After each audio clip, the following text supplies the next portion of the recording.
रूस यूक्रेन युद्ध, अनसुने तथ्य। नमस्कार देशवासियों, फरवरी 2022 एक तारीख जो इतिहास में दर्ज हो चुकी है।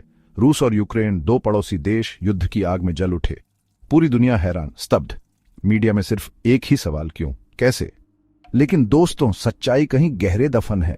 इस युद्ध के पीछे छिपे हैं अनगिनत सवाल, अनगिनत राज। आज हम आपको रूबरू कराने जा रहे हैं रूस यूक्रेन युद्ध के कुछ ऐसे अनसुने तथ्यों से जो आपको मीडिया के शोर में शायद ही सुनने को मिले। ये तथ्य हैं इस युद्ध की भयावहता का सबूत। ये तथ्य हैं इस युद्ध के वैश्विक परिणामों का आईना। तो तैयार रहिए देशवासियों, सच जानने के लिए, सच समझने के लिए, क्योंकि ये सच है जो आपको सोचने पर मजबूर कर देगा। ये सच है जो आपको हिलाकर रख देगा। दोस्तों, ये युद्ध कोई छोटी मोटी झड़प नहीं है। यह है द्वितीय विश्व युद्ध के बाद यूरोप की धरती पर लड़ा जा रहा सबसे बड़ा जमीनी युद्ध। जी हां, आपने सही सुना। द्वितीय विश्व युद्ध की विभीषिका के बाद यूरोप ने कभी सोचा भी नहीं होगा कि उसे एक बार फिर इतने बड़े पैमाने पर तबाही का सामना करना पड़ेगा। टैंक, तोप, मिसाइलें, हथियारों की बारिश, मानो समय में पीछे लौट गए हों। ये युद्ध सिर्फ टैंकों और तोपों का युद्ध नहीं है दोस्तों, ये है ड्रोन का युद्ध। जी हां, पहली बार दुनिया देख रही है कि कैसे ड्रोन युद्ध का रुख मोड़ सकते हैं, कैसे ड्रोन तबाही का नया चेहरा बन सकते हैं। रूस हो या यूक्रेन, दोनों ही देश ड्रोन का जमकर इस्तेमाल कर रहे हैं। तुर्की के बैराक्टर TB2 ड्रोन तो मानो यूक्रेन के लिए संजीवनी बूटी बनकर आए हैं। दुश्मन के टैंकों को नेस्तनाबूद करने में इन ड्रोनों का कोई जवाब नहीं। दोस्तों, इस युद्ध ने एक और अनोखी मिसाल पेश की है। यूक्रेन, जिसके पास सीमित संसाधन हैं, वो इस युद्ध में टिका हुआ है जनता की बदौलत, दुनिया भर के लोगों की मदद से। जी हां, यूक्रेन ने इंटरनेट का इस्तेमाल करते हुए युद्ध के लिए पैसे जुटाए हैं। हथियार खरीदने हो, ड्रोन खरीदने हो, यहां तक कि सैटेलाइट खरीदने हो, यूक्रेनी जनता ने बढ़ चढ़कर हिस्सा लिया है। एक तरफ है रूस, जिसे दुनिया की दूसरी सबसे बड़ी सैन्य ताकत माना जाता है, और दूसरी तरफ है यूक्रेन, जिसकी सैन्य क्षमता रूस के सामने कुछ भी नहीं। लेकिन दोस्तों, इस युद्ध में एक और हैरान करने वाला सच सामने आया है। रूस, जो अपनी सैन्य ताकत पर इतना घमंड करता है, वो इस युद्ध में 1950 के दशक के पुराने टैंकों का इस्तेमाल कर रहा है। जी हां, आपने सही सुना। दोस्तों, ये युद्ध सिर्फ युद्ध के मैदान तक सीमित नहीं है। इस युद्ध के परिणाम पूरी दुनिया झेल रही है, और इसका सबसे बड़ा उदाहरण है रूस पर लगाए गए आर्थिक प्रतिबंध। 40 से ज्यादा देशों ने रूस पर कड़े आर्थिक प्रतिबंध लगा दिए हैं। रूस का पैसा विदेशों में फ्रीज कर दिया गया है। बड़ी बड़ी कंपनियां रूस छोड़कर जा रही हैं। रूस की अर्थव्यवस्था चरमरा रही है। दोस्तों, इस युद्ध ने टेक्नोलॉजी के इस्तेमाल को भी नया आयाम दिया है। यूक्रेन, जो पैसे के लिए दुनिया भर से मदद मांग रहा है, उसने क्रिप्टो करेंसी का भी सहारा लिया है। जी हां, यूक्रेन दुनिया का पहला देश बन गया है जिसने क्रिप्टो करेंसी के जरिए युद्ध के लिए पैसे जुटाए हैं। बिटकॉइन, एथेरियम जैसी क्रिप्टो करेंसी के जरिए यूक्रेन को करोड़ों डॉलर की मदद मिली है।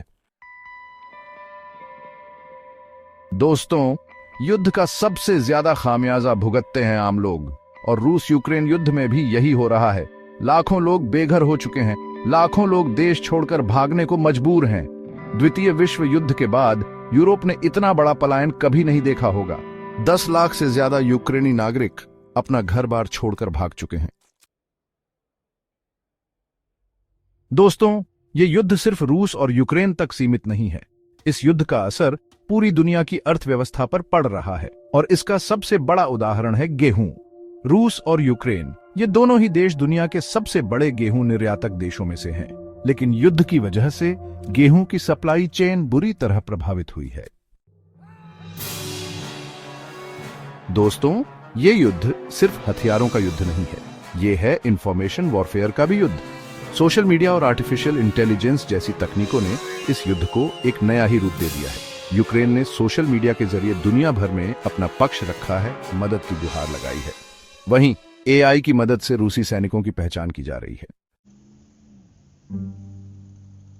दोस्तों, जून 2023 में एक ऐसी घटना घटी जिसने पूरी दुनिया को हिलाकर रख दिया। रूस, जो अपनी ताकत का रौब दिखा रहा था, उसके अंदर ही विद्रोह की आग भड़क उठी। वैगनर ग्रुप, रूस की प्राइवेट आर्मी, जिसने यूक्रेन में रूस का साथ दिया था, उसी ने रूस की सरकार के खिलाफ बगावत कर दी। दोस्तों, इस युद्ध ने टेक्नोलॉजी के इस्तेमाल को एक नया आयाम दिया है। यूक्रेन, जिसके पास सीमित संसाधन है, वो हथियार बनाने के लिए 3D प्रिंटिंग टेक्नोलॉजी का भी सहारा ले रहा है। जी हां, यूक्रेन ड्रोन और हथियारों के पुर्जे बनाने के लिए 3D प्रिंटिंग का इस्तेमाल कर रहा है। इससे न सिर्फ समय की बचत हो रही है, बल्कि पैसे भी कम खर्च हो रहे हैं। दोस्तों, रूस यूक्रेन युद्ध ने पूरी दुनिया को दो खेमों में बांट दिया है। एक तरफ है अमेरिका और उसके सहयोगी देश, और दूसरी तरफ है रूस। इस युद्ध ने एक नए शीत युद्ध की शुरुआत कर दी है। नेटो का विस्तार हो रहा है, देश अपनी सैन्य ताकत बढ़ा रहे हैं। दुनिया एक बार फिर तनाव और अविश्वास के माहौल में धकेली जा रही है। दोस्तों, रूस यूक्रेन युद्ध कोई मामूली घटना नहीं है। यह युद्ध 21वीं सदी के इतिहास में एक काला अध्याय जोड़ चुका है। इस युद्ध ने न सिर्फ लाखों लोगों की जिंदगी तबाह की है, बल्कि पूरी दुनिया को एक नए संकट में धकेल दिया है। यह युद्ध सिर्फ रूस और यूक्रेन की लड़ाई नहीं है, यह पूरी दुनिया के लिए एक चेतावनी है। यह इस बात का सबूत है कि कैसे एक छोटी सी चिंगारी एक बड़े विनाश का कारण बन सकती है। यह आधुनिक युद्ध का नया चेहरा है, जहां drone, artificial intelligence, social media और आर्थिक प्रतिबंध हथियार बन गए हैं। यह एक ऐसा युद्ध है जिसके परिणाम हम सभी को आने वाले कई दशकों तक भुगतने पड़ेंगे।